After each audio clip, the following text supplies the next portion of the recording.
Assalamu алейкум. Амансыздарбы, урматтуу Эл Кабар каналынын көрүүчүлөрү, сак саламатсыздарбы?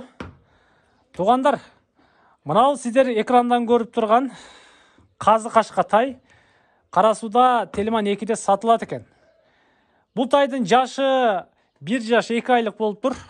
Жакында эле унаа алган аксакал үйүндө турган тайды мынандай кылып акчасы жетпей, унаанын үстүнө акчаны берип, кошуп берип, кыскасы унаага обмен болуп келип калган тай экен. Ушул турушунда дагы да болсо курук чөптө турат экен, мына сиздер көрүп тургандайчы. Көккө чыга элек тай. Жакка болсо чалып сүйлөшөсүздөр, бою деле бир кыйла экен, 1 жаш 2 ай эми көрөсүздөр. Казы кашка миниле элек, үйрөтөлө элек деп атат. Эми канчалык ал чын аны мен билбейт экенмин. Бир баш багып көрүңүздөр.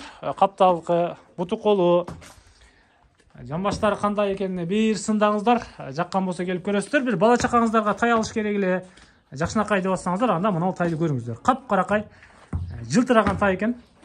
Бир бутун деле көрүп койсоңуздар болот. Кадам ташташыны аркы беркине дегендей. Бийиктиги бийик экен, чындыгындачы. Башында бир аз казы кашкасы бар экен. Бул тайдын ден соолугу бүт баары жайында дейт. Үйдө мына ушундай байланып турган тай экен.